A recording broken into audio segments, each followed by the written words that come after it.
Go. The top of the morning, everybody. James Joyce's Ulysses. My name is Michael Hurst. Stately, plump Buck Mulligan came from the stairhead, bearing a bowl of lather on which a mirror and a razor lay crossed. A yellow dressing gown, ungirdled, was sustained gently behind him by the mild morning air. He held the bowl aloft and intoned, "In troibo ad altare Dei." Halted, he peered down the dark, winding stairs and called out coarsely, "Come up, Kinch! Come up, you fearful Jesuit!" Solemnly he came forward and mounted the round gun rest. He faced about and blessed gravely thrice the tower, the surrounding land, and the awakening mountains. Then, catching sight of Stephen Dedalus, he bent towards him and made rapid crosses in the air, gurgling in his throat and shaking his head. Stephen Dedalus, displeased and sleepy, leaned his arms on the top of the staircase and looked coldly at the shaking, gurgling face that blessed him, equine in its length, and at the light, untonsured hair, grained and hued like pale oak. Buck Mulligan peeped an instant under the mirror, and then covered the bowl smartly. "Back to barracks," he said sternly. He added, in a preacher's tone, "For this, O dearly beloved, is the genuine Christine, body and soul and blood and owns. Slow music, please. Shut your eyes, gents. One moment. A little trouble about those white corpuscles. Silence, all." He peered sideways up and gave a long, low whistle of call, then paused a while in rapt attention, his even white teeth glistening here and there with gold points. Chrysostomos. Two strong, shrill whistles answered through the calm. "Thanks, old chap," he cried briskly. "That'll do nicely. Switch off the current, will you?" He skipped off the gun rest and looked gravely at his watcher, gathering about his legs the loose folds of his gown. The plump, shadowed face and sullen oval jowl recalled a prelate, patron of arts in the Middle Ages. A pleasant smile broke quietly over his lips. "Ah, the mockery of it," he said gaily. "Your absurd name, an ancient Greek." He pointed his finger in friendly jest and went over to the parapet, laughing to himself. Stephen Dedalus stepped up, followed him wearily halfway, and sat down on the edge of the gun rest, watching him still as he propped his mirror on the parapet, dipped the brush in the bowl, and lathered cheeks and neck. Buck Mulligan's voice went on. "My name's absurd too, Malachi Mulligan, two dactyls, but it has a Hellenic ring, hasn't it? Tripping and sunny like the Buck himself. Oh, we must go to Athens. Will you come if I can get the aunt to fork out 20 quid? He laid the brush aside and, laughing with delight, cried, "Will he come? The jejune Jesuit." Ceasing, he began to shave with care. "Tell me, Mulligan," Stephen said quietly. "Yes, my love. How long is Haynes going to stay in this tower?" Buck Mulligan showed a shaven cheek over his right shoulder. "Ah, God, isn't he dreadful?" he said frankly. "A ponderous Saxon. He thinks you're not a gentleman. God, these bloody English, bursting with money and indigestion. Because he comes from Oxford. You know, Dedalus, you have the real Oxford manner. He can't make you out. Oh, my name for you is the best. Kinch, the knife blade." He shaved warily over his chin. "He was raving all night about a Black Panther," Stephen said. "Where's his gun case?" "A woeful lunatic," Mulligan said. "Were you in a funk?" "I was," Stephen said, with the energy and growing fear. "Out here in the dark, with a man I don't know, raving and moaning to himself about shooting a Black Panther. You saved men from drowning. I'm not a hero, however. If he stays on here, I'm off." Buck Mulligan frowned at the lather on his razor blade. He hopped down from his perch and began to search his trouser pockets hastily. "Scutter," he said thickly. He came over to the gun rest and, thrusting a hand into Stephen's upper pocket, said, "Lend us a loan of your nose rag to wipe my razor." Stephen suffered him to pull out and hold up on show by its corner a dirty, crumpled handkerchief. Buck Mulligan wiped the razor blade neatly. Then, gazing over the handkerchief, he said, "The bard's nose rag. A new art colour for our Irish poets. Snot green. You can almost taste it, can't you?" He mounted the parapet again and gazed out over Dublin Bay, his fair oak-pale hair stirring slightly. "God," he said quietly, "isn't the sea what Algy calls it? A grey, sweet mother. The snot-green sea. The scrotum-tightening sea. Epi oinopa ponton. Ah, Dedalus, the Greeks. I must teach you. You must read them in the original. Thalata, Thalata. She is our great sweet mother. Come and look. Stephen stood up and went over to the parapet. Leaning on it, he looked down on the water and the mailboat clearing the harbour mouth of Kingstown. Our mighty mother, Buck Mulligan said. He turned abruptly his great searching eyes from the sea to Stephen's face. The aunt thinks you killed your mother, he said. That's why she won't let me have anything to do with you. Someone killed her, Stephen said gloomily. You could have knelt down, damn it, Kinch, when your dying mother asked you, Buck Mulligan said. I'm Hyperborean as much as you, but to think of your mother begging you with her last breath to kneel down and pray for her, and you refused. There's something sinister in you. He broke off and lathered again lightly his farther cheek. A tolerant smile curled his lips. But a lovely mummer, he murmured to himself. Kinch, the loveliest mummer of them all. He shaved evenly and with care, in silence, seriously. Stephen, an elbow rested on the jagged granite, leaned his palm against his brow and gazed at the fraying edge of his shiny black coat sleeve. Pain, that was not yet the pain of love, fretted his heart. Silently, in a dream, she had come to him after her death, her wasted body with its loose brown grave clothes giving off an odour of wax and rosewood, her breath that had bent upon him, mute, reproachful, a faint odour of wetted ashes. Across the threadbare cuff edge, he saw the sea hailed as a great sweet mother by the well-fed voice beside him. The ring of bay and skyline held a dull green mass of liquid.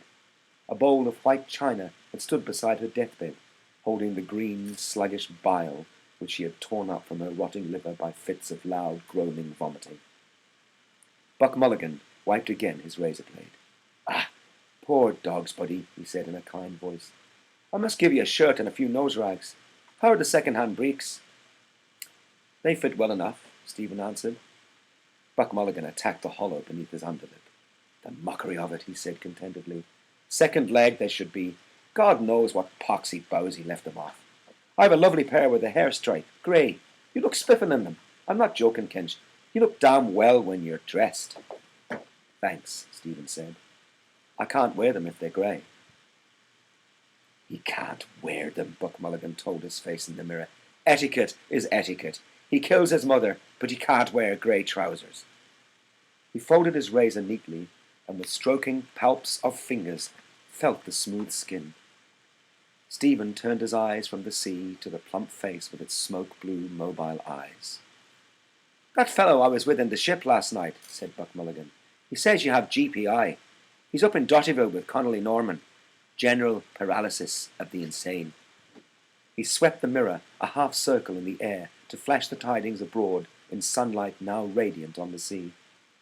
His curling, shaving lips laughed in the edges of his white glittering teeth.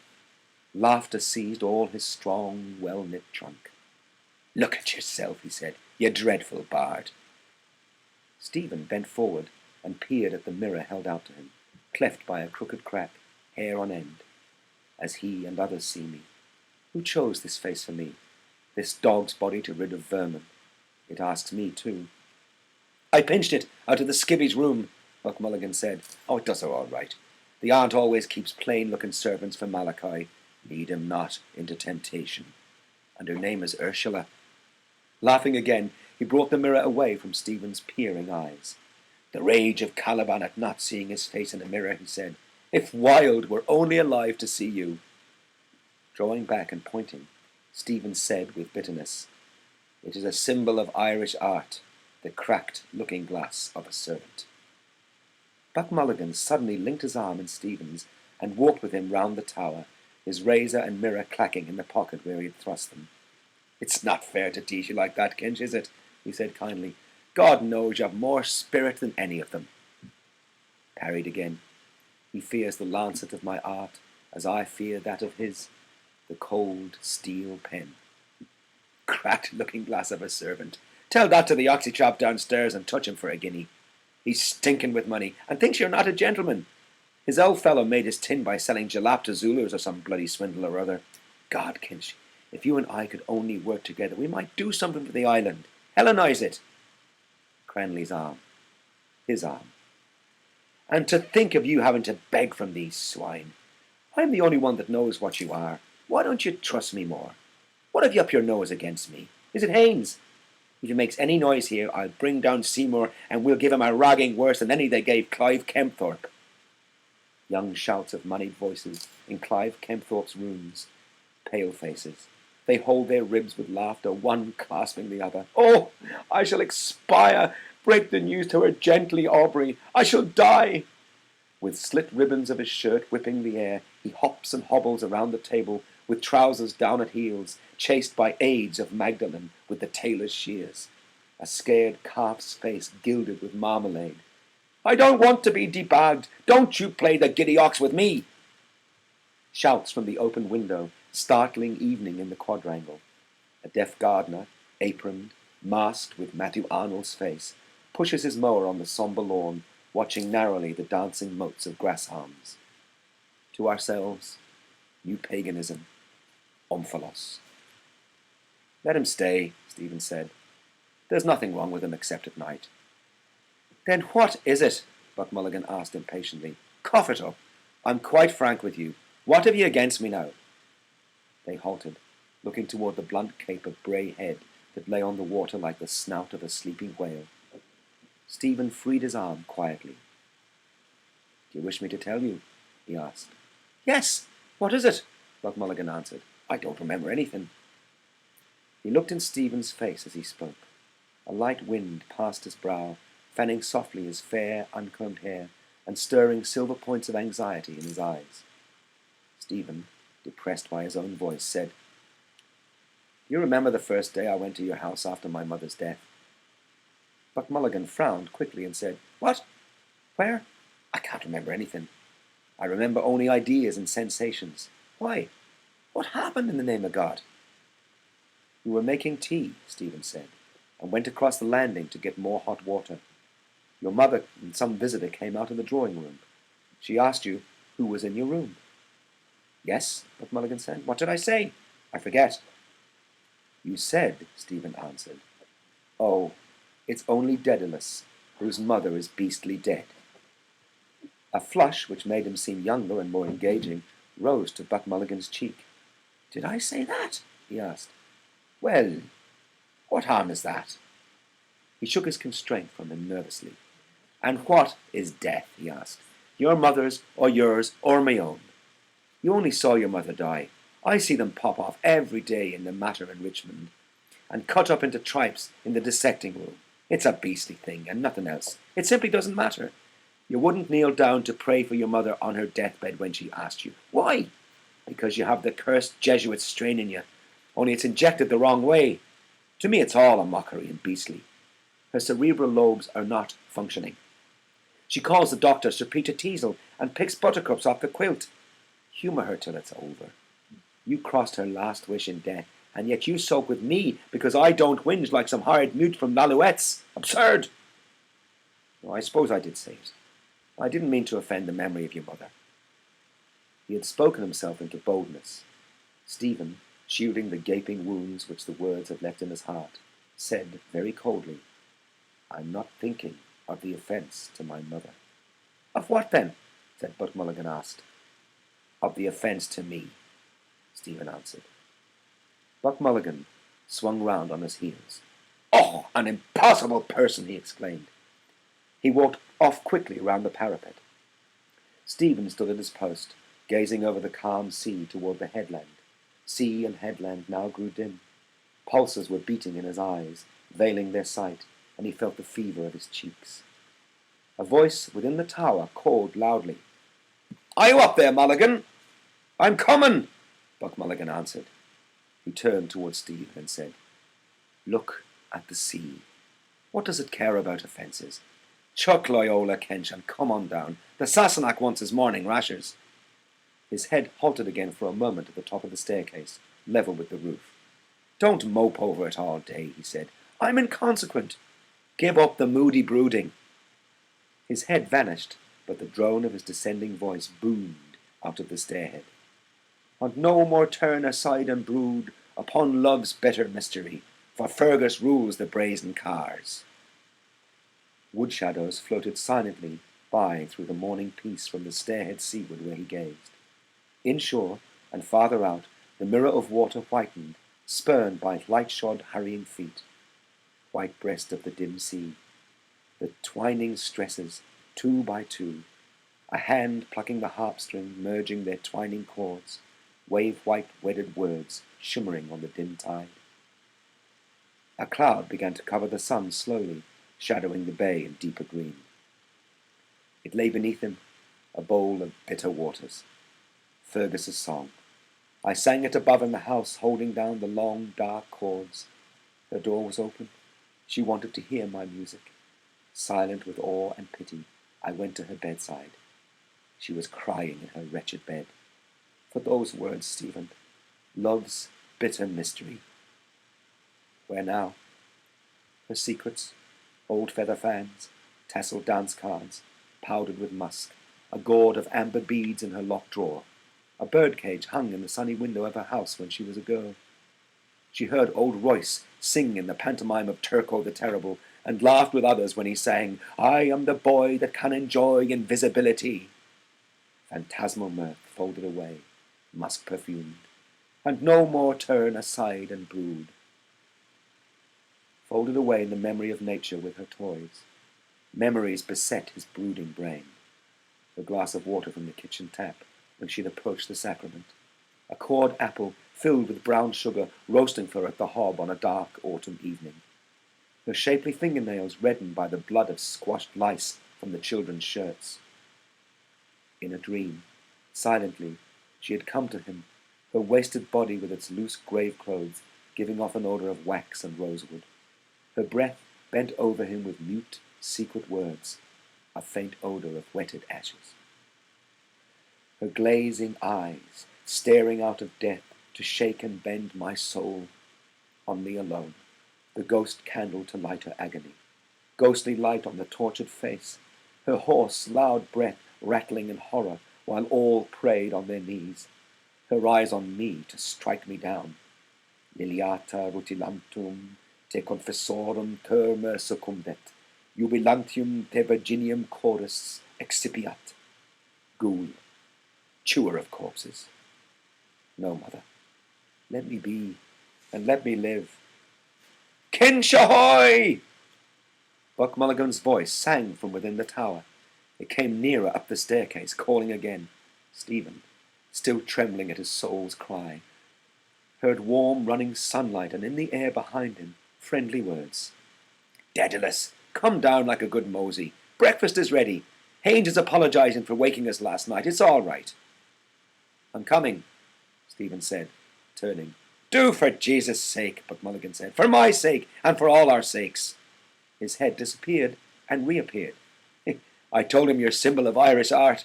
He says it's very clever. Touch him for a quid, will you? A guinea, I mean. I get paid this morning, Stephen said. Oh, the school's kip, Buck Mulligan said.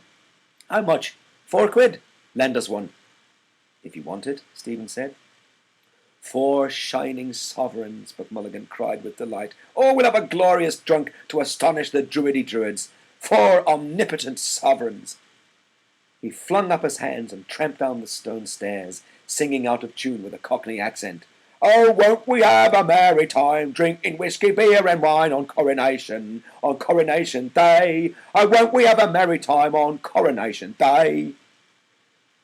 Warm sunshine merrying over the sea. The nickel shaving bowl shone, forgotten on the parapet. Why should I bring it down, or leave it there all day, forgotten friendship? He went over to it, held it in his hands a while, feeling its coolness, smelling the clammy slaver of the lather in which the brush was stuck. So I carried the boat of incense then at Clongowes. I am another now, and yet the same. A servant, too. A servant of a servant. In the gloomy domed living room of the tower, Buck Mulligan's gowned form moved briskly about the hearth, to and fro, hiding and revealing its yellow glow. 2 shafts of soft daylight fell across the flagged floor from the high barbicans, and at the meeting of their rays a cloud of coal smoke and fumes of fried grease floated, turning. We'll all be choked, Buck Mulligan said. Haynes, open the door, will you? Stephen laid the shaving bowl on the locker. A tall figure rose from the hammock where it had been sitting, went to the doorway, and pulled open the inner doors. Have you the key? the voice asked. Dedalus has it, Buck Mulligan said. Janie Mac, I'm choked. He howled without looking up from the fire. Kinch! It's in the lock, Stephen said, coming forward. The key scraped round harshly twice, and, when the heavy door had been set ajar, welcome light and bright air entered. Haynes stood in the doorway looking out. Stephen hailed his upended valise to the table and sat down to wait. Buck Mulligan tossed the fry onto the dish beside him. Then he carried the dish and a large teapot over to the table and set them down heavily, sighed with relief. I'm melting, he said, as the candle remarked when, but hush, not a word more on that subject. Kinch, wake up. Bread, butter, honey. Haynes, come in. The grub is ready. Bless us, O Lord, and these thy gifts. Where's the sugar? Oh, Jay, there's no milk. Stephen fetched the loaf and the pot of honey and the butter cooler from the locker. Buck Mulligan sat down on a sudden pet. What sort of kep is this? He said. I told her to come after 8. Well, we drink it black, Stephen said. There's lemon in the locker. Oh, damn you and your Paris fads, Buck Mulligan said. I want Sandy Cove milk. Haynes came in from the doorway and said quietly, The woman is coming up with the milk. Ah, the blessings of God on you, Buck Mulligan cried, jumping up from his chair. Sit down. Pour the tea there. The sugar is in the bag. Here I can't go fumbling at the damned eggs. He hacked it through the fry on the dish and slapped it out on these 3 plates, saying, In nomine Patris, et Filii, et Spiritus Sancti.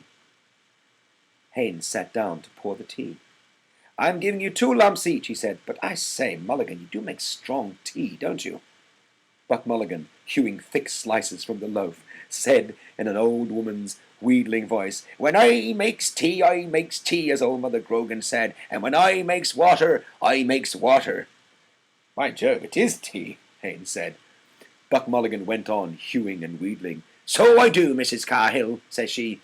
Begob, ma'am, says Mrs. Cahill. God said you don't make them in the one pot. He lunged towards his messmates in turn, a thick slice of bread impaled on his knife. That's folk, he said very earnestly, for your book, Haynes. 5 lines of text and 10 pages of notes about the folk and the fish gods of Dundrum, printed by the Weird Sisters in the year of the big wind. He turned to Stephen and asked in a fine, puzzled voice, lifting his brows, Can you recall, brother, is Mother Grogan's tea and water pot spoken of in the Mabinogion, or is it in the Upanishads? I doubt it, said Stephen gravely. Do you now? Buck Mulligan said in the same tone. Your reasons, pray. I fancy, Stephen said as he ate, it did not exist in or out of the Mabinogion. Mother Grogan was, one imagines, a kinswoman of Mary Ann. Buck Mulligan's face smiled with delight. Charmin', he said in a finical, sweet voice, showing his white teeth and blinking his eyes pleasantly. Do you think she was? Quite charmin'. Then, suddenly overclouding all his features, he growled in a hoarsened, rasping voice, as he hewed again vigorously at the loaf. For old Mary Ann, she doesn't care a damn, but hasten up her petticoats. The doorway was darkened by an entering form. The milk, sir. Oh, come in, ma'am, Mulligan said. Kinch, get the jug. An old woman came forward and stood by Stephen's elbow. There's a lovely morning, sir, she said. To the glory be to God. To whom? Mulligan said, glancing at her. Ah, to be sure. Stephen reached back and took the milk jug from the locker. The islanders, Mulligan said to Haynes casually, speak frequently of the collector of prepuces. How much, sir? Asked the old woman. A quart, Stephen said. He watched her pour into the measure and thence into the jug, rich white milk, not hers, old shrunken paps. She poured again, a measureful and a tilly. Old and secret, she had entered from a morning world, maybe a messenger. She praised the goodness of the milk, pouring it out. Crouching by a patient cow at daybreak in the lush field, a witch on her toadstool, her wrinkled fingers quick at the squirting dugs. They lowed about her whom they knew, dew silky cattle. Silk of the kine and poor old woman, names given her in old times. A wandering crone, lowly form of immortal serving her conqueror and her gay betrayer, their common cuck queen, a messenger from the secret morning. To serve or to upbraid, whether he could not tell, but scorned to beg her favour. It is indeed, ma'am, Buck Mulligan said, pouring milk into their cups. Taste it, sir, she said. He drank at her bidding.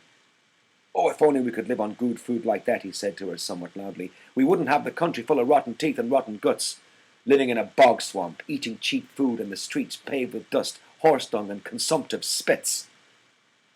"Are you a medical student, sir?" the old woman asked. "I am, ma'am," Buck Mulligan answered.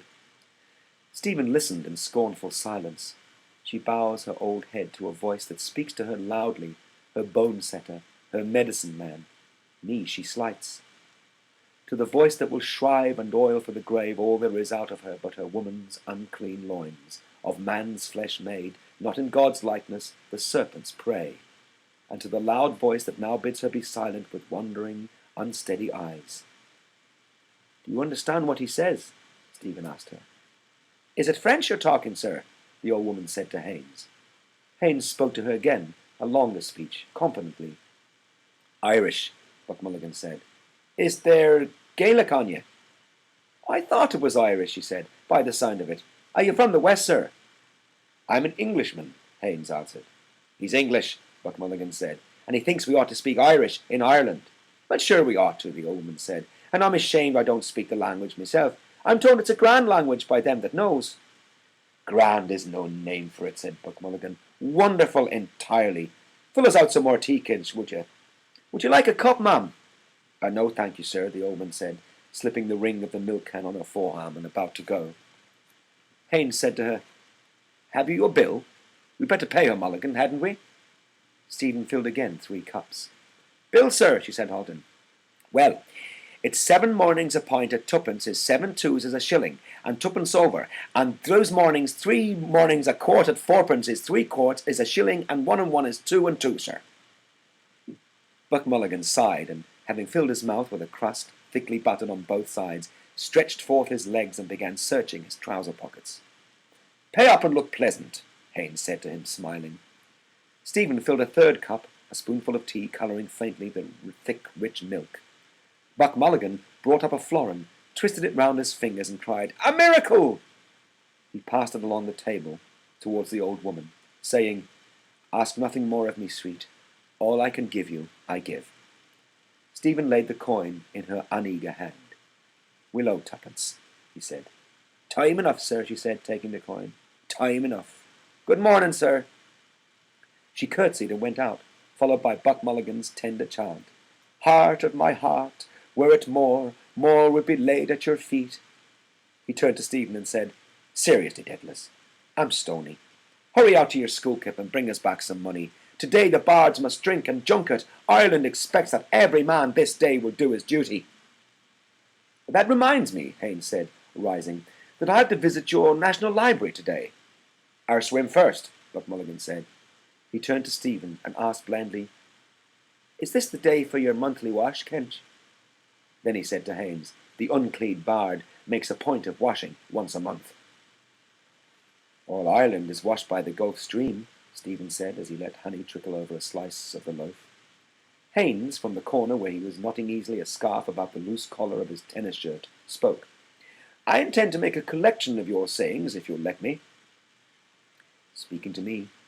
They wash and tub and scrub, egg and bite of inwit, conscience. Yet here's a spot. That one about the cracked looking-glass of a servant being the symbol of Irish art is deuced good." Buck Mulligan kicked Stephen's foot under the table and said with warmth of tone, "Wait till you hear him on Hamlet, Haynes." "Well, I mean it," Haynes said, still speaking to Stephen. "I was just thinking of it when the poor old creature came in." "Would I make money by it?" Stephen asked. Haynes laughed, and as he took his soft grey hat from the holdfast of the hammock, he said, "I don't know, I'm sure." He strolled out to the doorway. Buck Mulligan bent across to Stephen and said with coarse vigour, "Oh, you put your hoof in it now. What did you say that for?" "Well," Stephen said, "the problem is to get money. From whom? From the milkwoman or from him? It's a toss-up, I think." "I'd blow him out about you," Buck Mulligan said, "and then you come along with your lousy leer and your gloomy Jesuit jibes."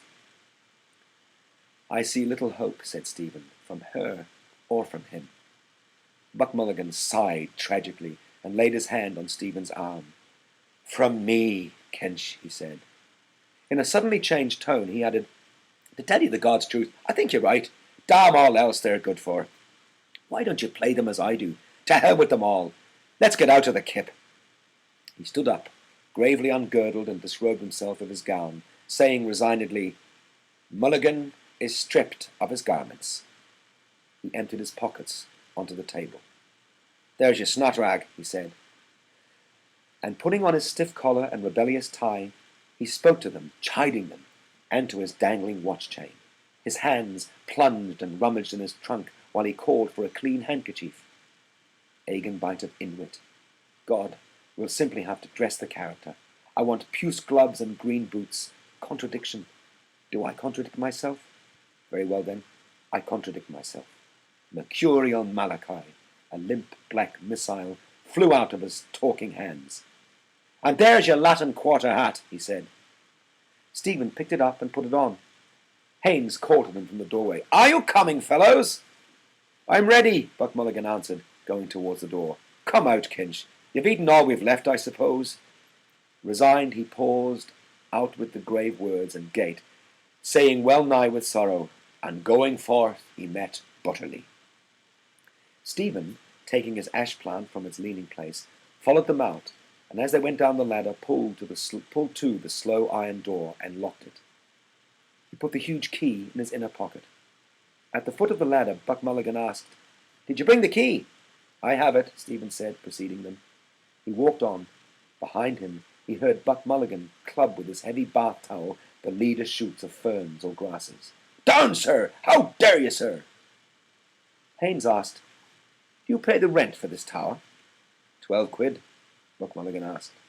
To the Secretary of State for War, Stephen added over his shoulder. They halted, while Haynes surveyed the tower and said at last, Rather bleak in winter time, I should say. Martello, you call it. Billy Pitt had them built, Buck Mulligan said, when the French were on the sea, but ours is the Omphalos. What is your idea of Hamlet? Haynes asked Stephen. No, Buck Mulligan shouted in pain. I'm not equal to Thomas Aquinas and the 55 reasons he has made to prop it up. Wait till I have a few pints in me first.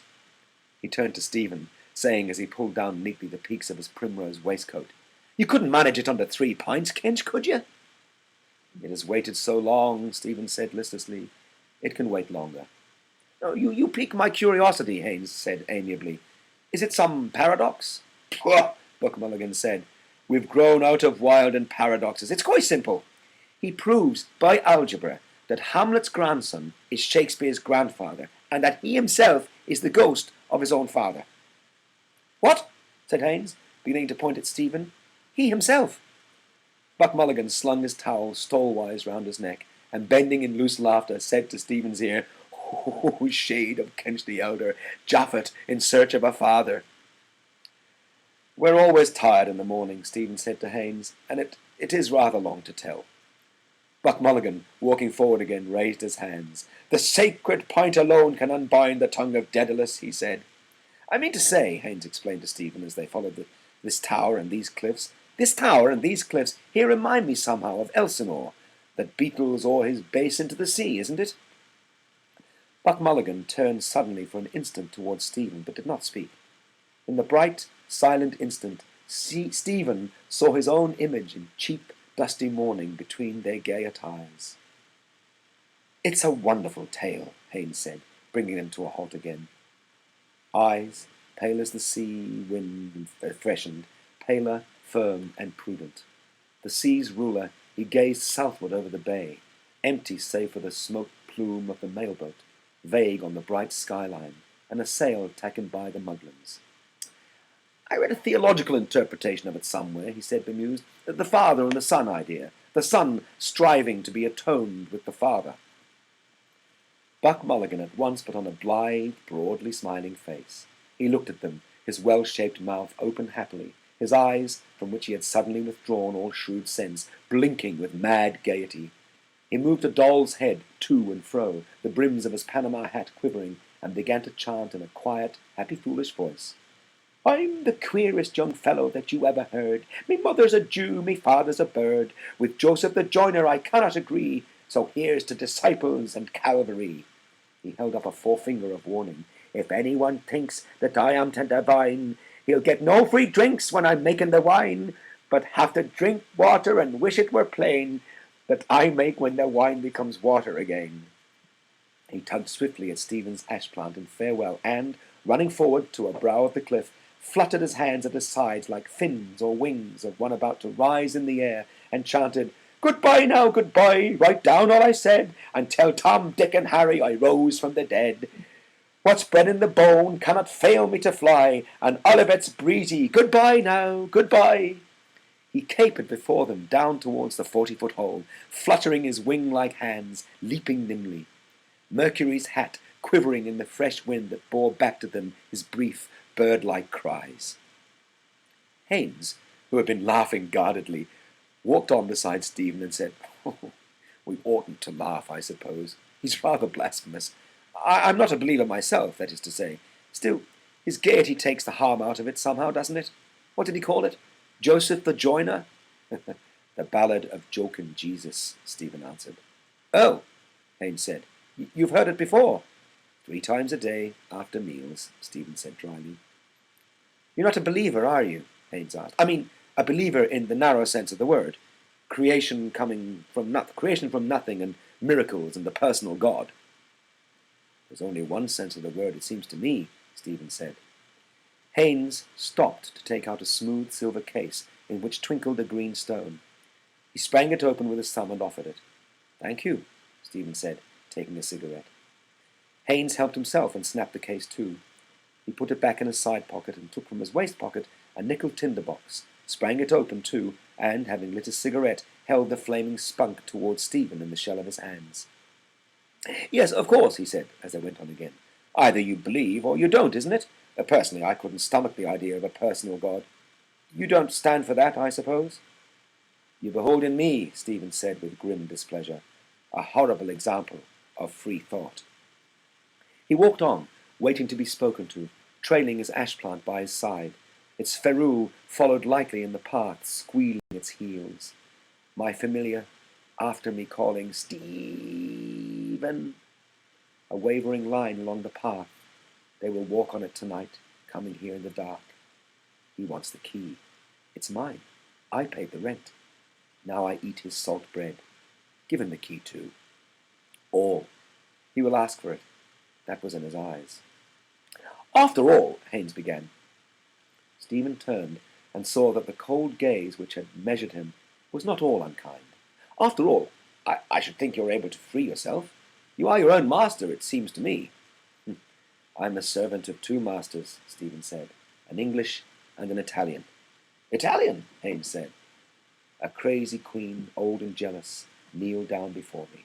"And a third," Stephen said. "There is, who wants me for odd jobs." "Italian?" Haynes said again. "Who do you mean?" "The Imperial British State," Stephen answered, his colour rising, "and the Holy Roman Catholic and Apostolic Church." Haynes detached from his underlip some fibres of tobacco before he spoke. "I can quite understand that," he said calmly. "An Irishman must think like that, I dare say. We feel in England that we've treated you rather unfairly. It seems history is to blame." The proud, potent titles clanged over Stephen's memory, the triumph of their brazen bells. "Et unam sanctam catholicam et apostolicam ecclesiam."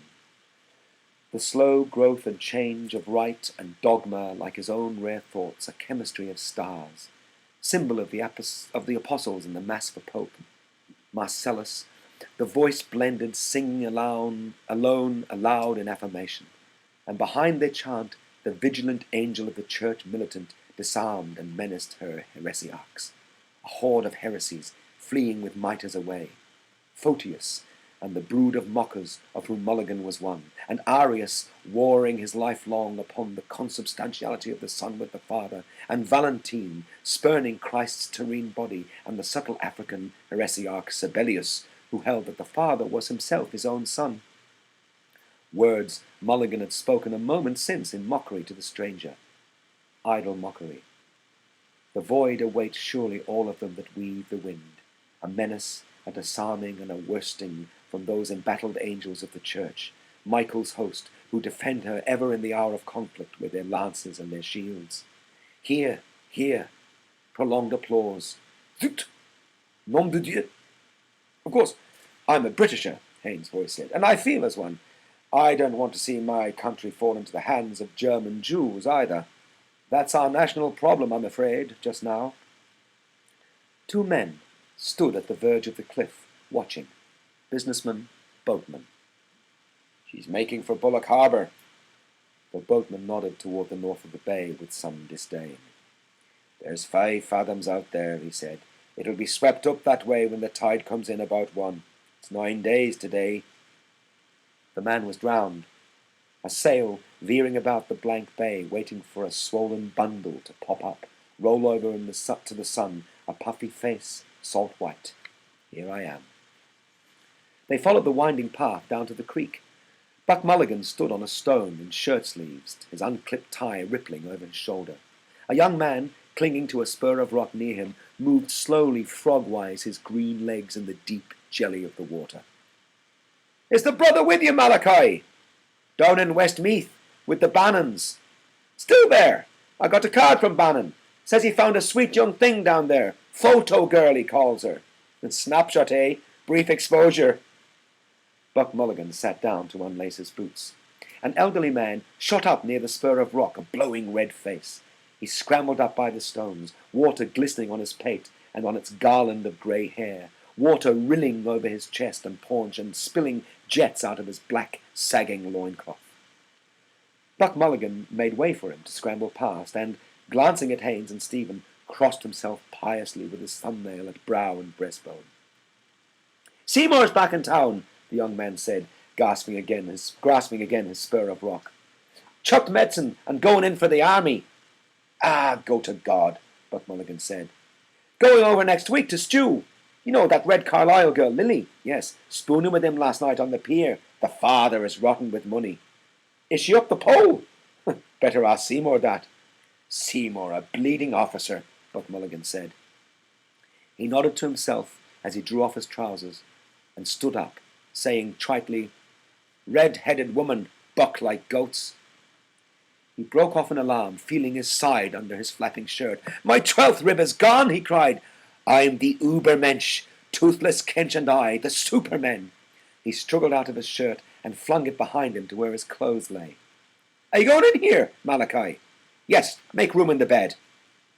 The young man shoved himself backward through the water and reached the middle of the creek in 2 long, clean strokes. Haynes sat down on a stone, smoking. "Are you not coming in?" Buck Mulligan asked.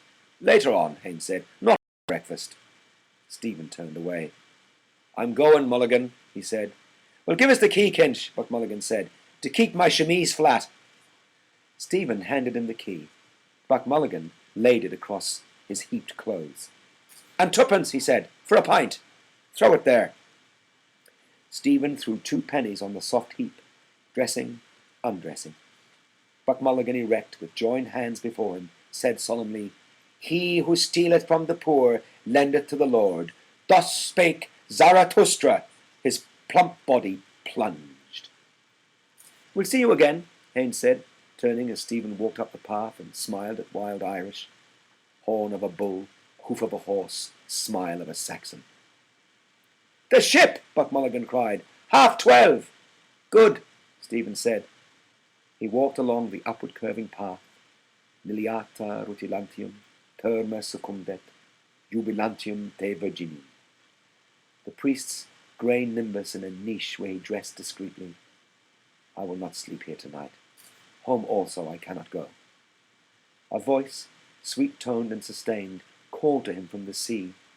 Turning the curve, he waved his hand. It called again, a sleek, brown head, a seal's, far out on the water, round. Usurper. 10 a.m. "Run on, Stephen," said. "Mr. Deasy is calling you." "You, Cochrane, what city sent for him?" "Tarentum, sir." "Very good." "Well?" "There was a battle, sir." "Very good. Where?" The boy's blank face asked the blank window. Fabled by the daughters of memory. And yet it was in some way, if not as memory fabled it. A phrase, then, of impatience, thud of Blake's wings of excess. I hear the ruin of all space, shattered glass and toppling masonry, and the time one livid final flame. What's left us then? I forget the place, sir. 279 BC. Asculum, Stephen said, glancing at the name and date in the gore-scarred book. Yes, sir. And he said, another victory like that, and we're done for. That phrase the world had remembered. A dull ease of the mind. From a hill above a corpse-strewn plain, a general speaking to his officers leaned upon his spear. Any general, to any officers, they lend ear. You, Armstrong, Stephen said, what was the end of Pyrrhus? End of Pyrrhus, sir? I know, sir. Ask me, sir, Commons said. Wait, you, Armstrong. Do you know anything about Pyrrhus? A bag of fig rolls lay snugly in Armstrong's satchel. He curled them between his palms at whiles and swallowed them softly. Crumbs adhered to the tissues of his lips. A sweetened boy's breath, well-off people, proud that their eldest son was in the Navy. Vico Road, Dalkey. Pyrrhus, sir! Pyrrhus! A peer! All laughed. Mirthless, high, malicious laughter. Armstrong looked around at his classmates' silly glee in profile. In a moment they'll laugh more loudly, aware of my lack of rule and of the fees their papas pay. Tell me now, Stephen said, poking the boy's shoulder with the book. What is a pier? A pier, sir, Armstrong said. A thing out in the waves. A kind of bridge. Kingstown pier, sir. Some laughed again, mirthless but with meaning. Two in the back bench whispered, yes, they knew. Had never learned nor ever been innocent. All, with envy he watched their faces, Edith, Ethel, Gertie, Lily, their likes, their breaths too, sweetened with tea and jam, their bracelets tittering in the struggle. Kingstown Pier, Stephen said. Yes, a disappointed bridge. The words troubled their gaze. How, sir? Common asked.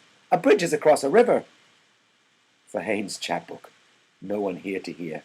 Tonight, deftly amid wild drink and talk, to pierce the polished mail of his mind. What then? A jester at the court of his master, indulged and disesteemed, winning a clement master's praise. Why had they chosen all that part? Not wholly for the smooth caress. For them, too, history was a tale like any other too often heard, their land a pawnshop. Had Pyrrhus not fallen by a beldame's hand in Argos, or Julius Caesar not been knifed to death? They are not to be thought away. Time has branded them, and fettered they are lodged in the room of the infinite possibilities they have ousted. But can those have been possible, seeing that they never were? Or was that only possible which came to pass? Weave, weaver of the wind. Tell us a story, sir. Oh, do, sir, a ghost story. Where do you begin in this? Stephen asked, opening another book. Weep no more, Common asked. Go on then, Talbot. And the history, sir? After, Stephen said. Go on, Talbot. A swarthy boy opened a book and propped it nimbly under the breastwork of his satchel. He recited jerks of verse with odd glances at the text. Weep no more, woeful shepherds, weep no more, for Lycidas your sorrow is not dead, sunk though he be beneath the watery floor. It must be a movement, then, an actuality of the possible as possible. Aristotle's phrase formed itself within the gabbled verses and floated out to the studious silence of the library of St. Genevieve, where he had read, sheltered from the sin of Paris, night by night. By his elbow, a delicate Siamese conned a handbook of strategy, fed and feeding brains about me, under glow lamps impaled, with faintly beating feelers, and in my mind's darkness a sloth of underworld, reluctant, shy of brightness, shifting her dragon's scaly folds. Thought is the thought of thought, tranquil brightness. The soul is in a manner all that is. The soul is the form of forms. Tranquility sudden, vast, candescent, form of forms. Talbot repeated. Through the dear might of him that walked the waves, through the dear might... Turn over, said Stephen quietly. I don't see anything. What, sir? Talbot asked simply, bending forward. His hand turned the page over. He leaned back and went on again, having just remembered of him that walked the waves. Here also over these craven hearts his shadow lies on the scoffer's heart and lips and on mine. It lies upon their eager faces who offered him a coin of the tribute. To Caesar what is Caesar's, to God what is God's. A long look from dark eyes, a riddling sentence to be woven and woven on the church's looms. Aye. Riddle me, randy row, my father gave me seeds to sow. Talbot slid his closed book into his satchel. Have I heard it all? Stephen asked. Yes, sir. Hockey at 10, sir. Half day, sir, Thursday. Who can answer a riddle? Stephen asked. They bundled their books away, pencils clacking, pages rustling. Crowding together, they strapped and buckled their satchels, all gabbling gaily. A riddle, sir! Ask me, sir! Oh, ask me, sir! A hard one, sir! This is the riddle, Stephen said. The cock crew, the sky was blue. The bells in heaven were striking 11. 'Tis time for this poor soul to go to heaven. What is that? What, sir? Again, sir! We didn't hear. Their eyes grew bigger as the lines were repeated. After a silence, Cochrane said, What is it, sir? We give it up. Stephen, his throat itching, answered, The fox, burying his grandmother under a holly bush.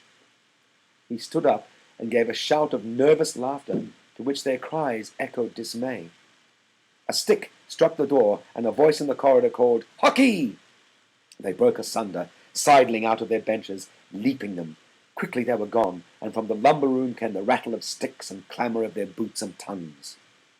Sargent, who alone had lingered, came forward, slowly, showing an open copybook. His thick hair and scraggy neck gave witness of unreadiness, and through his misty glasses weak eyes looked up, pleading. On his cheek, dull and bloodless, a soft stain of ink lay, date-shaped, recent and damp as a snail's bed. He held out his copybook. The word sums was written on the headline. Beneath were sloping figures, and at the foot a crooked signature with blind loops and a blot. Cyril Sargent, his name and seal.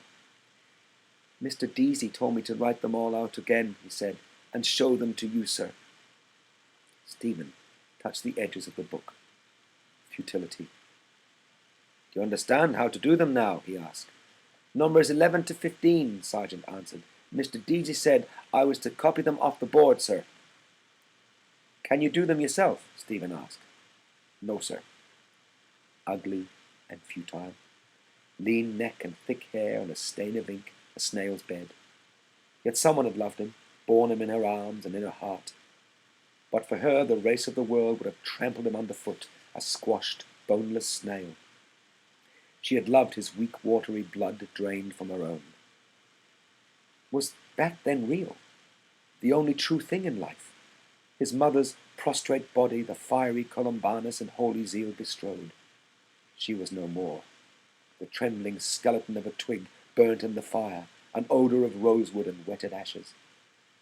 She had saved him from being trampled underfoot, and had gone, scarcely having been.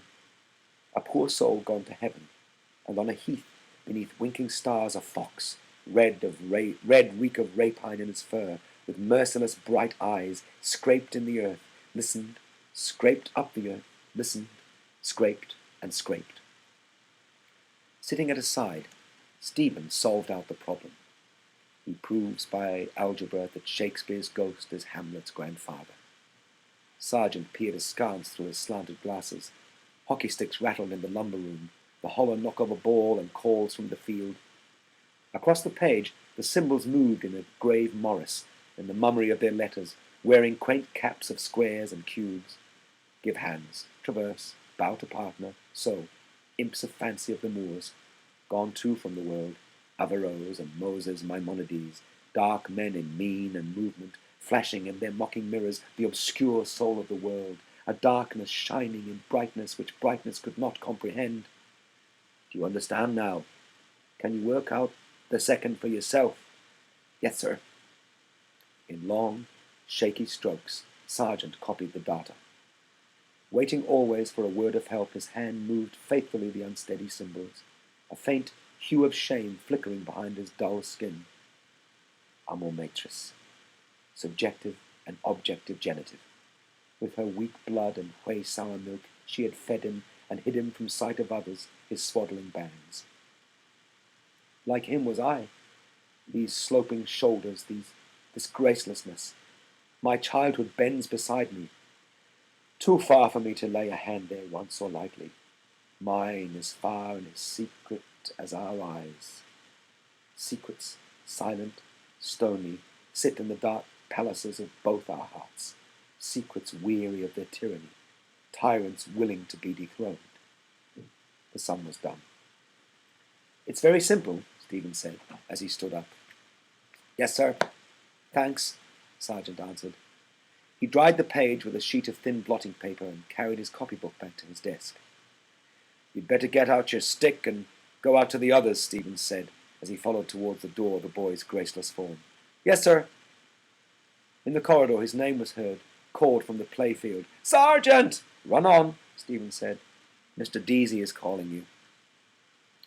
He stood in the porch and watched the laggard hurry towards the scrappy field where sharp voices were in strife.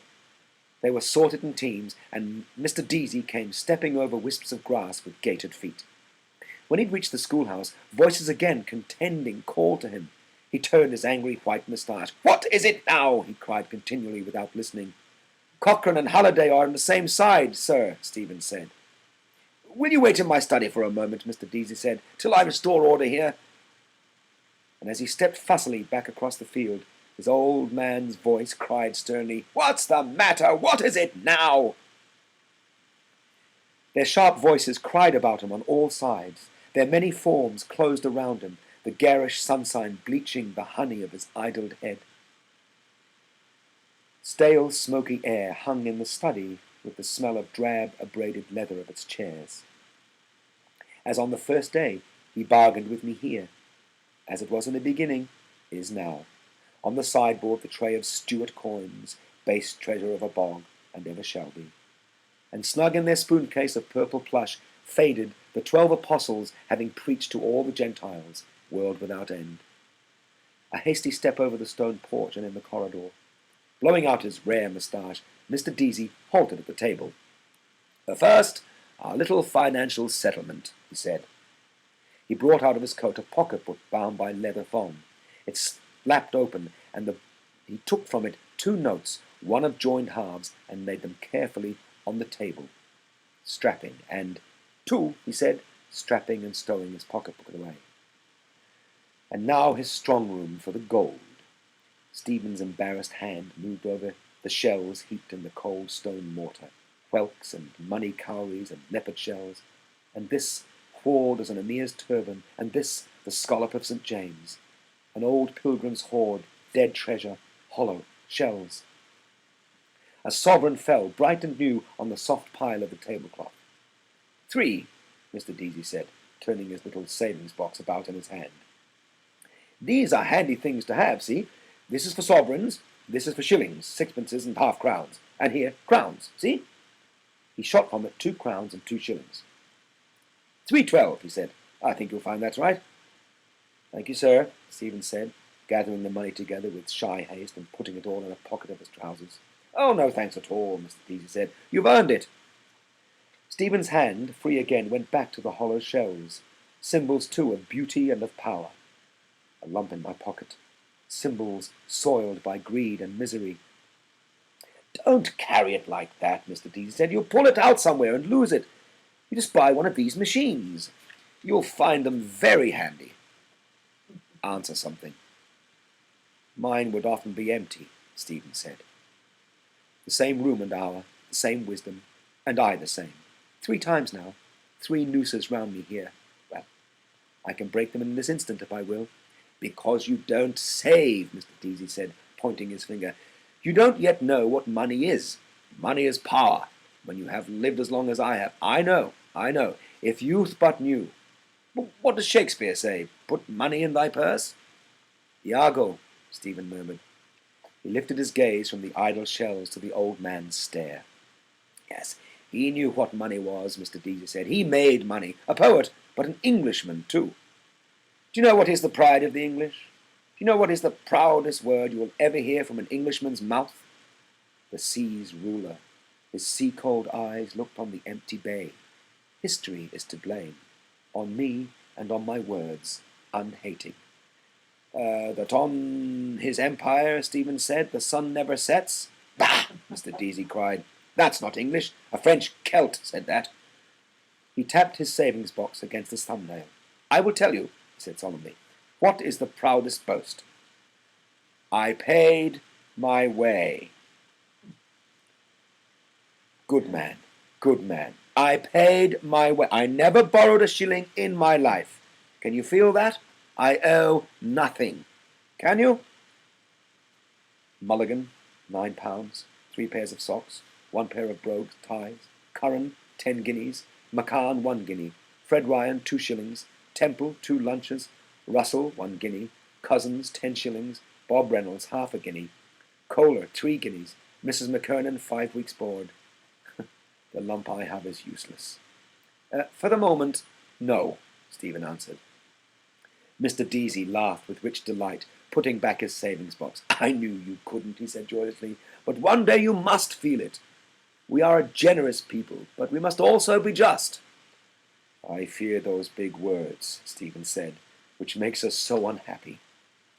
Mr. Deasy stared sternly for some moments over the mantelpiece at the shapely bulk of a man in tartan filibegs, Albert Edward, Prince of Wales. You think me an old fogey and an old Tory, his thoughtful voice said. I saw 3 generations since O'Connell's time. I remember the famine. Do you know that the Orange Lodges agitated for repeal of the Union 20 years before O'Connell did, or before the prelates of your communion denounced him as a demagogue? You Fenians forget some things. Glory, pious and immortal memory, the lodge of Diamond in Armagh, the splendid behung with corpses of papishes, horse, masked and armed, the Planters' Covenant, the Black North and True Blue Bible, Croppies Lie Down. Stephen sketched a brief gesture. I have rebel blood in me too, Mr. Deasy said, on the spindle side, but I am descended from Sir John Blackwood, who voted for the Union. We're all Irish, all king's sons. Alas, Stephen said. Per vias rectas, Mr. Deasy said firmly, was his motto. He voted for it and put on his top boots to ride to Dublin from the Ards of Down to do so. Lull the rull the rah, the rocky road to Dublin. A gruff squire on horseback with shiny top boots. Soft day, Sir John. Soft day, your honour. Day, day. 2 top boots jogged dancing on to Dublin. Lull the rull the rah, lull the rull the raddy. That reminds me, Mr. Deasy said. You can do me a favour, Mr. Dedalus, with some of your literary friends. I've a letter here for the press. Sit down a moment, I've just to copy the end. He went to the desk near the window, pulled in his chair twice, and read off some words from the sheet on the drum of his typewriter. Sit down. Excuse me, he said over his shoulder. The dictates of common sense. Just a moment. He peered from under his shaggy brows at the manuscript by his elbow, and muttering, began to prod the stiff buttons of the keyboard slowly, sometimes blowing as he screwed up the drum to erase an error. Stephen seated himself noiselessly before the princely presence. Framed around the walls, images of vanished horses stood in homage, their meek heads poised in the air. Lord Hastings repulse, the Duke of Westminster's shot over, the Duke of Beaufort's Ceylon, Prix de Paris, 1866. Elfin riders sat them, watchful of a sign. He saw their speeds backing king's colours and shouted with the shouts of vanished crowds. Full stop, Mr. Deasy bade his keys. But prompt ventilation of the important question. Where Cranley led me to get rich quick, hunting his winners among the mud-splashed brakes amid the balls of bookies on their pitches and reek of the canteen over the motley slush. Even money, fair reveal, 10-1 to the field, dicers and thimble riggers, we hurried by after the hoofs, the vying caps and jackets, and past a meat-faced woman, a butcher's dame, nuzzling thirstily her clove of orange. Shouts rang shrill from the boys' playfield, and a whirring whistle. Again, a goal. I am among them, among their battling bodies, in a medley, the joust of life. You mean that knock-kneed mother's darling who seems to be slightly crawsick? Jousts. Time shocked rebounds, shock by shock, jousts, slush and uproar of battles, the frozen death spew of the slain, a shout of spear spikes baited with men's bloodied guts. "Now then," Mr. Deasy said, rising. He came to the table, pinning together his sheets. Stephen stood up. "I've put the matter into a nutshell," Mr. Deasy said. "It's about the foot and mouth disease. Just look through it. There can be no two opinions on the matter." "May I trespass on your valuable space? The doctrine of laissez-faire, which so often in our history, our cattle trade, the way of all our old industries, Liverpool ring with jockeyed, the Galway harbour scheme, European conflagration, grain supplies through the narrow waters of the Channel, the pluperfect imperturbability of the Department of Agriculture. Pardon the classical allusion, Cassandra, by a woman who is no better than she should be. To come to the point at issue." "I don't mince words, do I?" Mr. Deasy asked as Stephen read on. "Foot and mouth disease, known as Koch's preparation, serum and virus, percentage of salted horses, rinderpest, emperor's horses at Mulligan, Lower Austria, veterinary surgeons, Mr. Henry Blackwood Price, courteous offer a fair trial. Dictates of common sense, all important question. In every sense of the word, take the bull by the horns, thanking you for the hospitality of your columns." "I want that to be printed and read," Mr. Deasy said. "You will see at the next outbreak they'll put an embargo on Irish cattle, and it can be cured. It is cured. My cousin, Blackwood Price, writes to me it is regularly treated and cured in Austria by cattle doctors there. They offer to come over here. I'm trying to work up influence with the department. Now I'm going to try publicity. I'm surrounded by difficulties, by intrigues, by backstairs influence, by—" He raised his forefinger and beat the air oldly before his voice spoke. "Mark my words, Mr. Dedalus," he said. "England is in the hands of the Jews, in all the highest places, her finance, her press, and they are the signs of a nation's decay. Wherever they gather, they eat up the nation's vital strength. I've seen it coming these years. As sure as we are standing here, the Jew merchants are already at their work of destruction. Old England is dying." He stepped swiftly off, his eyes coming to blue life as they passed a broad sunbeam. He faced about and back again. "Dying," he said, "if not dead by now. The harlot's cry from street to street shall weave old England's winding sheet." His eyes, opened wide in vision, stared sternly across the sunbeam in which he halted. "A merchant," Stephen said, "is one who buys cheap and sells dear, Jew or Gentile, is he not?" "They sinned against the light," Mr. Deasy said gravely, "and you can see the darkness in their eyes, and that is why they are wandering on the earth to this day."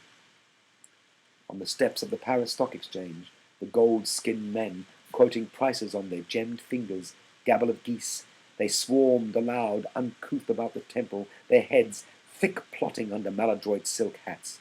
Not theirs, these clothes, this speech, these gestures. Their full, slow eyes bellied the words, the gestures eager and unoffending, but knew the rancours massed about them and knew their zeal was vain. Vain patience to heap and hoard. Time surely would scatter all. A hoard heaped by the roadside, plundered and passing on. Their eyes knew the years of wandering, and, patient, knew the dishonours of the flesh. "Who has not?" Stephen said. "What do you mean?" Mr. Deasy asked. He came forward a pace and stood by the table, his underjaw fell sideways, open uncertainly. "Is this old wisdom? You wait to hear from me?" "History," Stephen said, "is a nightmare from which I am trying to awake." From the playfield, the boys raised a shout, a whirring whistle goal. What if that nightmare gave you a back kick? "The ways of the Creator are not our ways," Mr. Deasy said. "All human history moves towards one goal, the manifestation of God." Stephen jerked his thumb towards the window, saying, "This is God." "Hooray! Hey! Whee!" "What?" Mr. Deasy asked. "A shout in the street," Stephen answered, shrugging his shoulders. Mr. Deasy looked down and held for a while the wings of his nose tweaked between his fingers. Looking up again, he set them free. "I am happier than you are," he said. "We have committed many errors and many sins. A woman brought sin into the world. For a woman who was no better than she should be, Helen, the runaway wife of Menelaus, 10 years the Greeks made war on Troy. A faithless wife first brought the strangers to our shore here, MacMurrough's wife and her leman O'Rourke, Prince of Breffni. A woman, too, brought Parnell low. Many errors, many failures, but not the one sin. I am a struggler now at the end of my days, but I will fight for the right till the end. For Ulster will fight, and Ulster will be right. Stephen raised the sheets in his hands. Well, sir, he began, I foresee, Mr. Deasy said, that you will not remain here very long at this work. You were not born to a teacher, I think. Perhaps I'm wrong. A learner, rather, Stephen said. And here, what will you learn more? Mr. Deasy shook his head. Who knows, he said. To learn one must be humble, but life is the great teacher. Stephen rustled the sheets again. As regards these, he began. Yes, Mr. Deasy said. You have 2 copies there, if you can have them published at once. Telegraph, Irish Homestead. I will try, Stephen said, and let you know tomorrow. I know 2 editors, slightly. Well, that will do, Mr. Deasy said briskly. I wrote last night to Mr. Field, MP. There's a meeting of the Cattle Traders Association today at the City Arms Hotel. I asked him to lay my letter before the meeting. You see if you can get into your 2 papers. What are they? The Evening Telegraph. That'll do, Mr. Deasy said. There's no time to lose. Now I have to answer that letter from my cousin. Good morning, sir, Stephen said, putting the sheets in his pocket. Thank you. Not at all, Mr. Deasy said, as he searched the papers on his desk. I like to break a lance with you, old as I am. Good morning, sir, Stephen said, and again bowing to his bent back. He went out by the open porch and down the gravel path under the trees, hearing the cries of voices and crack of sticks from the playfield, the lions couchant on the pillars as he passed out through the gate, toothless terrors. Still, I will help him in this fight. Mulligan will dub me a new name, the bullock-befriending bard. Mr. Dedalus! Running after me. No more letters, I hope. Just one moment. Yes, sir, Stephen said, turning back at the gate. Mr. Deasy halted, breathing hard and swallowing his breath. I just wanted to say, he said, Ireland, they say, has the honour of being the only country which never persecuted the Jews. Do you know that? No. And do you know why? He frowned sternly on the bright air. Why, sir? Stephen asked, beginning to smile. Because she never let them in, Mr. Deasy said solemnly. A coughball of laughter leapt from his throat, dragging after it a rattling chain of phlegm.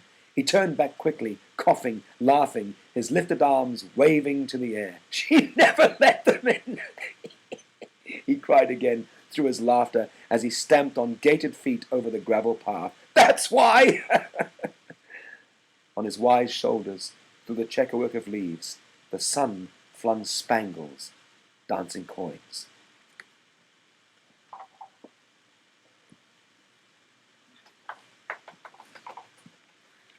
11 a.m. Am I walking into eternity along sandy Mount Strand? Ineluctable modality of the visible. At least that, if no more, thought through my eyes.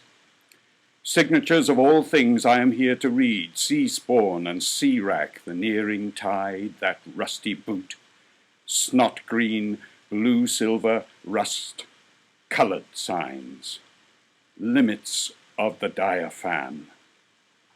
But he adds, in bodies. Then he was aware of them bodies before of them coloured. How? By knocking his sconce against them, sure. Go easy, bald he was and a millionaire. Maestro di color che sano. Limits of the diaphan in. Why in? Diaphan, a diaphan. If you can put your 5 fingers through it, it is a gate. If not, a door. Shut your eyes and see. Stephen closed his eyes to hear his boots crush crackling the wrack and shelves. You are walking through it, howsomever. I am, a stride at a time.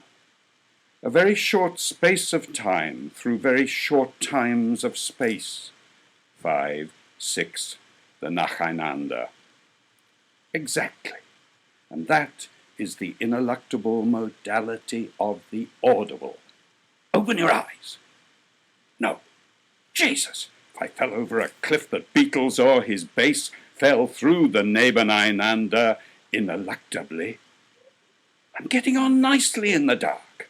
My ash sword hangs at my side. Tap with it. They do. My 2 feet in his boots are at the end of his legs. Nachainanda. Sounds solid. By the mallet of Los Demiurgos. Am I walking into eternity along Sandy Mount Strand? Crush, crack, crick, crick. Wild sea money. Dominic Deasy kens them a'. Won't you come to Sandy Mount, Madeline the mare? Rhythm begins, you see. I hear a catalectic tetrameter of iambs marching. No, a gallop, Deline the mare. Open your eyes now. I will. One moment. Has all vanished since? If I open and am forever in the black, a diaphan. Basta! I will see if I can see. See, now. There, all the time without you, ever shall be, world without end. They came down the steps from Lay's terrace prudently, Frauenzimmer. Down the shelving shore, flabbily their splayed feet sinking in the silted sand. Like me, like algae, coming down to our mighty mother. Number 1 swung lordily her midwife's bag, the others, gamp poked in the beach. From the Liberties, out for the day, Mrs. Florence McCabe, relic of the late Pat McCabe, deeply lamented of Bride Street. One of her sisterhood lugged me squealing into life, creation from nothing. What has she in the bag? A misbirth with a trailing navel cord, hushed in ruddy wool. The cords of all link back, strand entwining cable of all flesh. That is why mystic monks. Will you be as gods? Gaze in your omphalos. Hello? Kinch here. Put me on to Edenville. Aleph, Alpha, 001. Spouse and helpmate of Adam Kadmon, Heva, naked Eve. She had no navel. Gaze, belly without blemish, bulging big, a buckler of taut vellum. No, white heaped corn, orient and immortal, standing from everlasting to everlasting, womb of sin. Wombed in sin darkness, I was too made, not begotten, by them. The man with my voice and my eyes, and a ghost woman with ashes on her breath. They clasped and sundered, did the coupler's will. From before the ages, he willed me, and now may not will me away, or ever. A lex eterna stays about him. Is that then the divine substance wherein Father and Son are consubstantial? Where is poor dear Arius to try conclusions, warring his life long on the contrans magnificant Jew-bang tantiality? Ill-starred heresiarch. In a Greek water closet he breathed his last. Euthanasia. With beaded mitre and with crozier, stalled upon his throne, widower of a widowed sea, with upstiffed omphorion, with clotted hinder parts. Heirs romped about him, nipping and eager airs.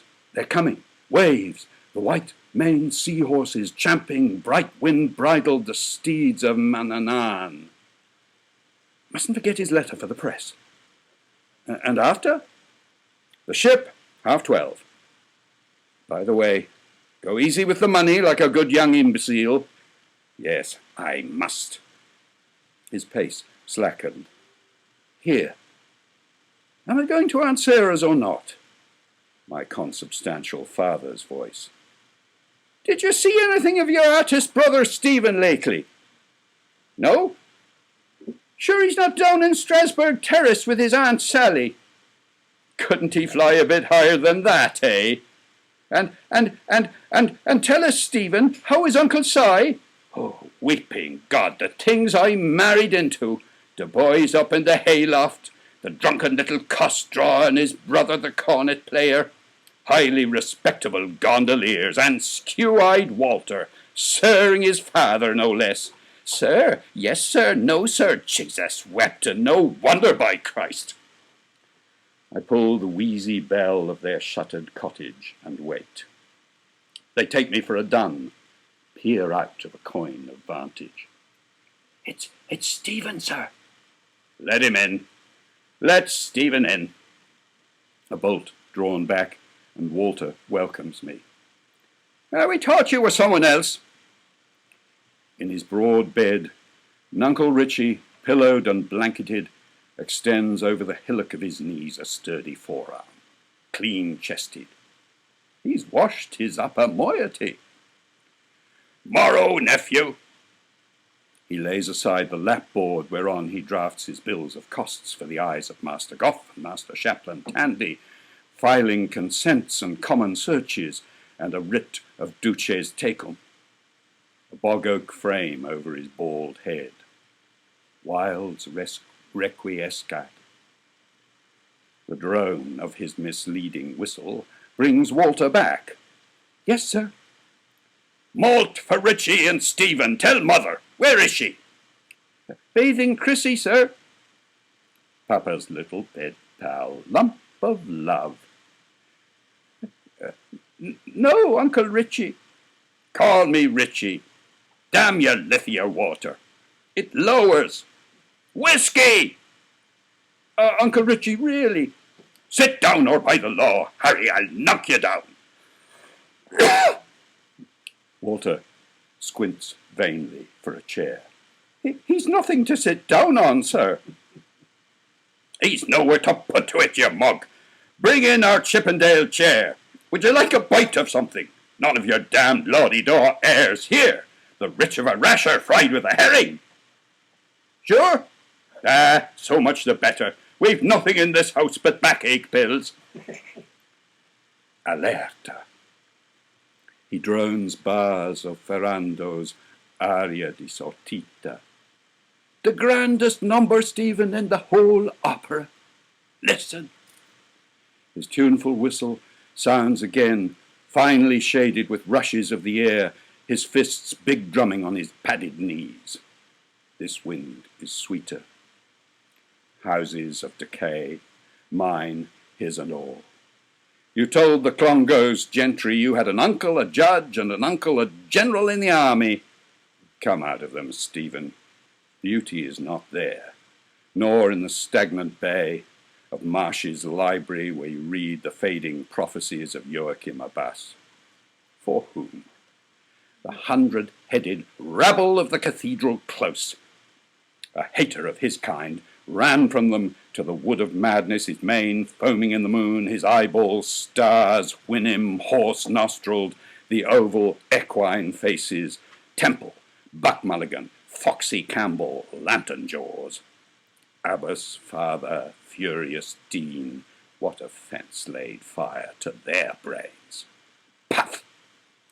Descende, calve, ut ne nimium de calvaris. A garland of grey hair on his comminated head. See he, him, me, clambering down to the footpace, descende, clutching a monstrance, basilisk-eyed. Get down, bald pole! A choir gives back menace and echo, assisting about the altar's horns, the snorted Latin of jack priests moving burly in their orbs, tonsured and oiled and gelded, fat with the kidneys of wheat. And at the same instant, perhaps, a priest round the corner is elevating it. Dring, dring!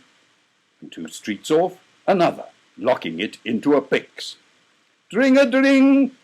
And in a lady chapel, another, taking housel all to his own cheek. dring, dring. Down, up, forward, back. Dan Ockham thought of that, invincible doctor. A misty English morning, the imp hypostasis tickled his brain. Bringing his host down and kneeling, he heard twine with his second bell, the first bell in the transept. He's lifting his, and rising heard, now I am lifting their two bells. He is kneeling, twang in diphthong. Cousin Stephen, you'll never be a saint. Oil of saints! You were awfully holy, weren't you? You prayed to the Blessed Virgin that you might not have a red nose. You prayed to the devil in Serpentine Avenue that the fubsy widow in front might lift her clothes still more from the wet street.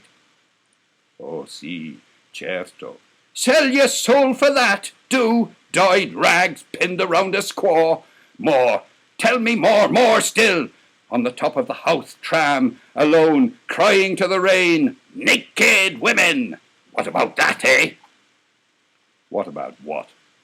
What else were they invented for? Reading 2 pages apiece of 7 books every night, eh? I was young. You bowed to yourself in the mirror, stepping forward to applause, earnestly, striking face. Hooray for the goddamned idiot! Hooray! No one saw. Tell no one. Books you were going to write with letters for titles. Have you read his F? Oh, yes, but I prefer Q. Yes, but W is wonderful.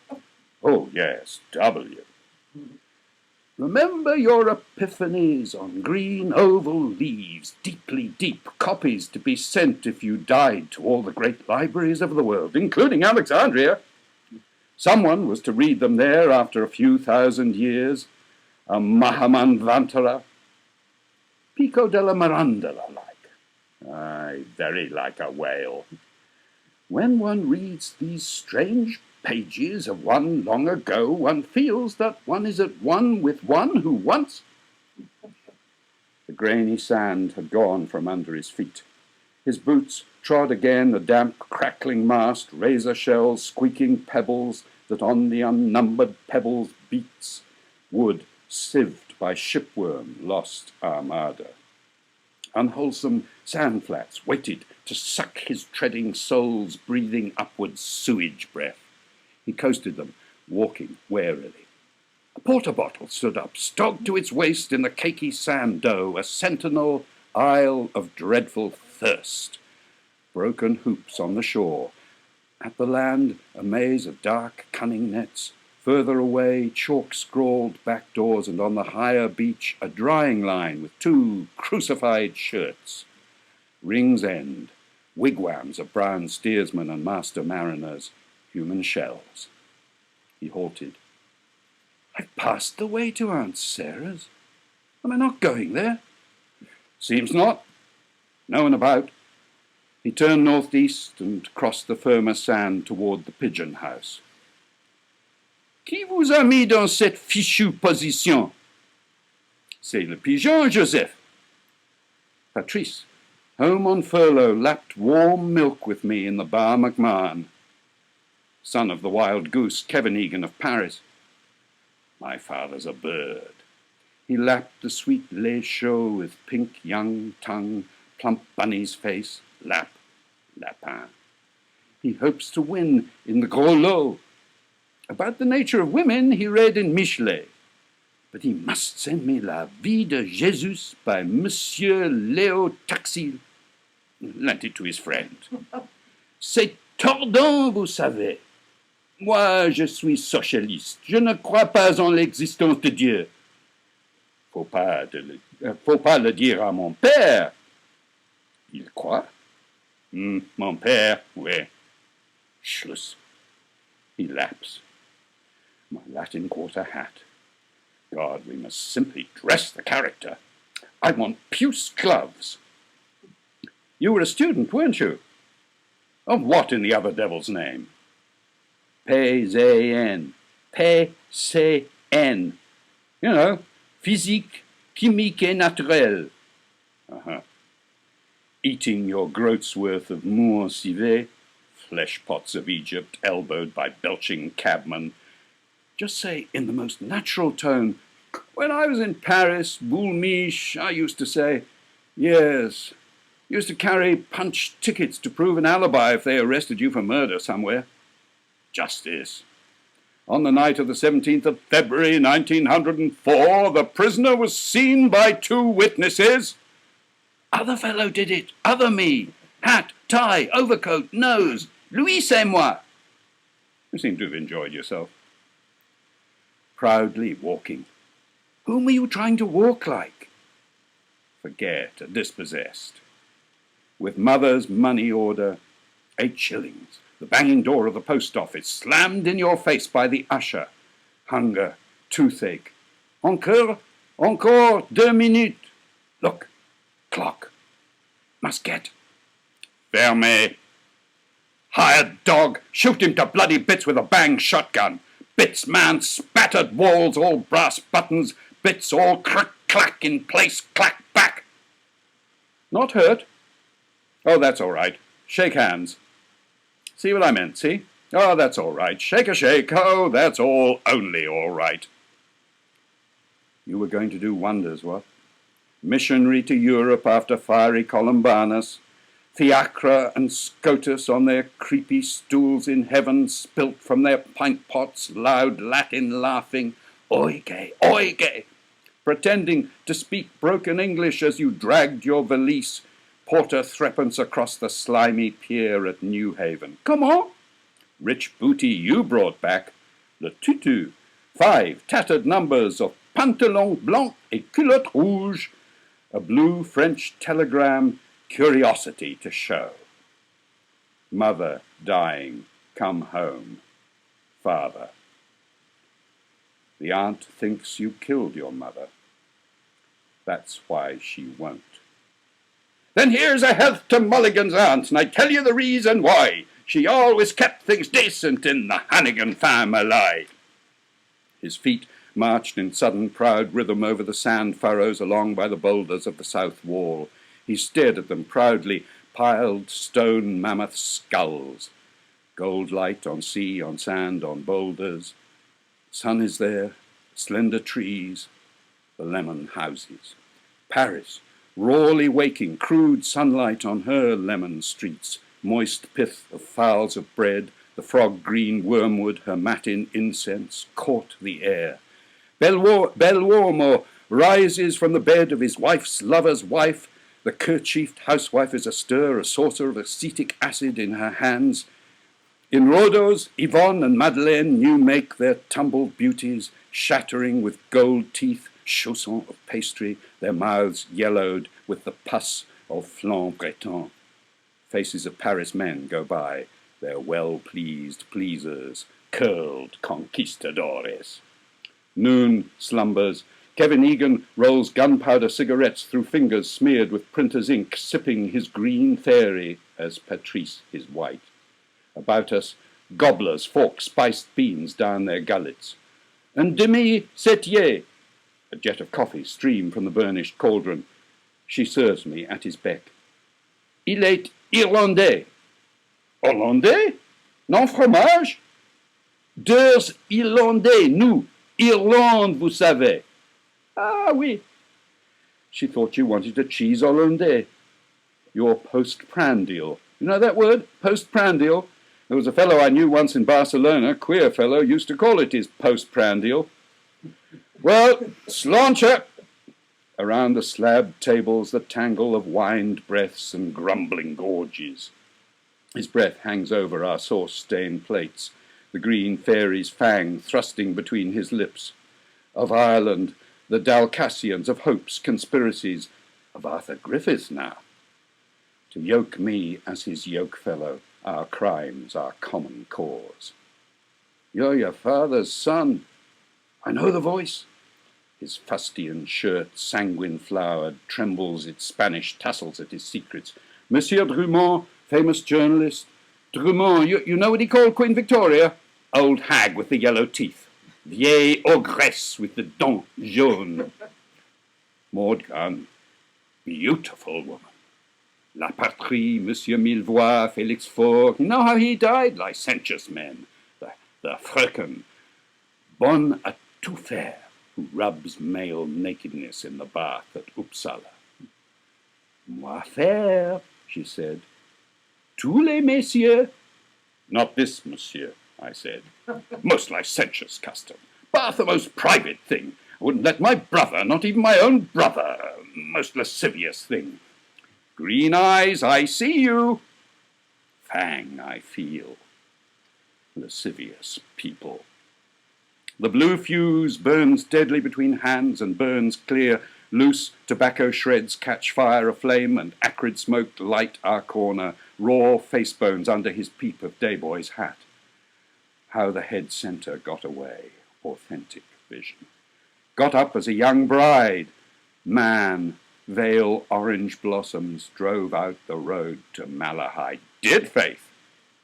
Of lost leaders, the betrayed, wild escapes, disguises, clutched at, gone, not here. Spurned lover. I was a strapping young gossoon at that time, I tell you. I'll show you me likeness one day. I was, faith. Lover. For her love he prowled with Colonel Richard Burke, tannist of his sept under the walls of Clerkenwell, and crouching saw a flame of vengeance hurl them upward in the fog, shattered glass and toppling masonry. In gay Paris he hides, Egan of Paris, unsought by any save me, making his day's stations, the dingy printing case, his 3 taverns, the Montmartre lair he sleeps short night in, Rue de la Gouette d'Or, damascened with fly-blown faces of the gone, loveless, landless, wifeless. She's quite nicey comfy without her outcast man, madame, in Rue Gillecoeur, canary and 2 buck lodgers, peachy cheeks, a zebra skirt, frisky as a young thing's. Spurned and undespairing. Tell Pat you saw me, won't you? I want to get poor poor Pat a job one time. Mon fils, soldier of France. I taught him to sing. The boys of Kilkenny are stout roaring blades. You know that old lay? I taught Patrice that. Old Kilkenny, St. Canice, Strongbow's castle on the Nore. Goes like this. Oh, oh, he takes me napper Tandy by the hand. Oh, oh, the boys of Kilkenny. Weak, wasting hand on mine. They've forgotten Kevin Egan, not he, them, remembering thee, O Zion. He had come near the edge of the sea, and wet sand slapped his boots. The new air greeted him, harping in wild nerves, wind of wild air, of seeds of brightness. Here, I'm not walking out to the Kish lightship, am I? He stood suddenly, his feet beginning to sink slowly in the quaking soil. Turn back. Turning, he scanned the north shore, his feet sinking again slowly in new sockets. The cold, domed room of the tower waits. Through the barbicans, the shafts of light are moving ever slowly. My feet are sinking, creeping duskward over the dial floor. Blue dusk, nightfall, deep blue night. In the darkness of the dome they wait, their pushed-back chairs, my obelisk valise around a board of abandoned platters. Who to clear it? He has the key. I will not sleep there when this night comes. A shut door of a silent tower, entombing their blind bodies, the panther Saab and his pointer. Call! No answer. He lifted his feet up from the suck and turned back by the mole of boulders. Take all, keep all. My soul walks with me, form of forms.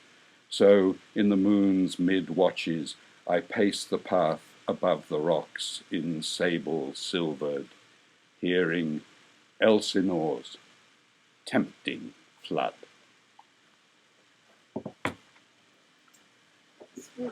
We're all going to go and get some applause. Well, yes, thank you. That's that all was of us. wonderful. Come on over.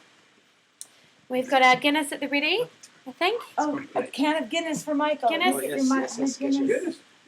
Thank you for listening, everyone. That's been us from Auckland, Michael Hurst and Michael Neal. We're raising our glasses. Raising our glasses to Joyce. Here we go. This We're is just going to, here we're pouring the champagne. Oh, sorry, I mean Guinness. it's never the same out of a tin. Shame we don't have nice tall glasses. It's okay. It's all right. It's still No, it's mother's just milk. pub glasses. That's what the pub would give That's you. true, that's true. Oh, Oh, thank well. you. I believe we're heading over to Melbourne after this, but we'll raise a glass first of all. Yeah. Cheers. Cheers. For Mr. Joyce and all who sail in him. Oh, that's mother's milk. Ah, It was a fantastic readings. We're Great. very excited to start the process off. fantastic. Good luck, Melbourne. Goodbye, Dublin. Goodbye, Dublin. All right. We're Cheers, all. going to let our readers enjoy their Guinness now. I guess Melbourne will be signing in. Yep, and we'll be signing off. So thank you very much for Thank you. listening. That's us from Auckland.